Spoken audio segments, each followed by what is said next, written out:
الشيطان الرجيم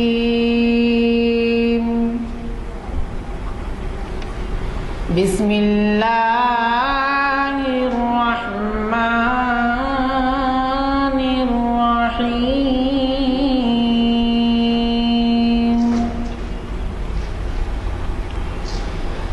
إذا جاء نصر الله والفتح ورأيت الناس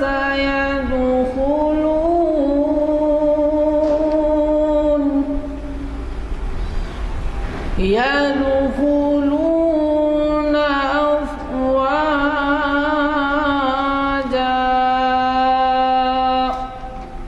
فسبح بحمد ربك واستغفره إنه كان توابا صدق اللہ العظیم۔ السلام علیکم۔ میں سید حامد حسینی سماجی کارکن حزب خیر جناب غلام یزدانی صاحب، کنوینر محافل مسجد عالیہ گنج فاؤنڈری، اب آپ کی خدمت میں آج کا عنوان اور مقرر صاحب کا تعارف پیش کر رہا ہوں۔ آپ حضرات پروفیسر جناب سید راشد نصیب ندوی صاحب سے واقف ہیں۔ موصوف خود کے تجویز کردہ عنوان اظہار عقیدت و محبت شریعت کی روشنی میں اس پر اپنے زرین خیالات کا اظہار فرمائیں گے۔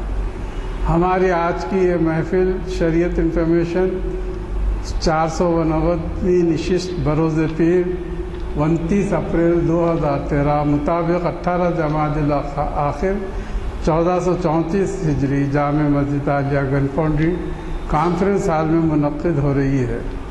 حافظ و قاری محمد عرفان احمد کی خوش خیرت سے آغاز ہوا۔ میں محترم جناب سید راشد نصیب ندوی صاحب سے گزارش کرتا ہوں کہ وہ شہ نشین پر تشریف لائیں اور ہمیں اپنے خطاب سے سرفراز فرمائیں۔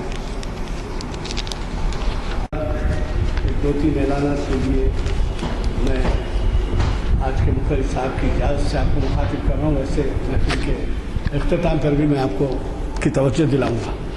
ایک تو یہ کہ ہمارے ہاں ہماری زبان کے بہت سے خریدار ہیں جو دلی سے شائع ہوتا ہے مرکزی انجمن کی طرف سے، انجمن ترقی اردو، تو وہ ایک سال پہلے کئی لوگ اس کے ارکان بنے تھے۔ حیدرآباد میں 400 ارکان بنے تھے۔ جن کے پاس اگر اس کی مدت ختم ہو گئی ہے تو راست لکھ بھیج سکتے ہیں۔ ویسے ہمارا طریقہ ہے وہاں سے 10 آتے ہیں کاپیاں یہ رکھی گئی ہیں، جن کو چاہیے وہ ایک کاپی اس میں سے مفت لے سکتے ہیں، فری ہے وہ۔ دوسرے یہ کہ آپ کی آج کے جو محفل کا اعلان کیا گیا اور اعلامیہ آپ کے ہاتھ میں ہیں، اس میں جناب مستر مجاز صاحب اقبالیات کے بہت مانے جانے پہچانے اسکالر ہیں اور ترجمہ فارسی کا انہوں نے اردو میں کیا ہے۔ وہ ہمیں محفل اقبال شناسی کی 712ویں نشست کو مخاطب کریں گے چہارشنبے کے دن، یعنی کل نہیں پرسوں۔ وہ نشست ان کی ہوگی 100ویں نشست۔ میری گزارش ہے کہ آپ حضرات انہی کو نہیں بلکہ علامہ اقبال کو بھی خراج عقیدت پیش کر سکیں گے۔ 21 اپریل ان کی رحلت کا دن ہے، لہٰذا آپ چہارشنبے کے دن ضرور تشریف لائیے اور ساتھیوں کو لیتے آئیے۔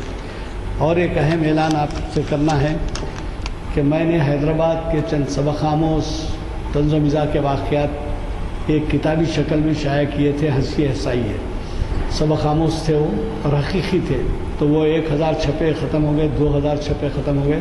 اس کے بعد بہت سا مطالبات ہوئے تو ایک کچھ یادیں کچھ باتیں کے عنوان سے ایک کتاب پیر کے دن ہفتے کے دن یہ جو ہے اس کو ریلیز کیا گیا، اجرائی عمل میں آئی، جو ڈاکٹر رام پرساد کے ہاتھوں ہوئی، اور اس میں حیدرآباد کی تہذیبی زندگی، سیاسی زندگی، سماجی زندگی، علمی زندگی، تعلیمات سے متعلق بہرحال سوشل ورک کے تمام چیزوں کے ایسے سبق آموز واقعات اس میں درج ہیں، اور تاریخی عمارتوں وغیرہ کے آپ خوش ہوں گے دیکھ کر اس کو۔ اور یہ باہر بہت ہی قدر و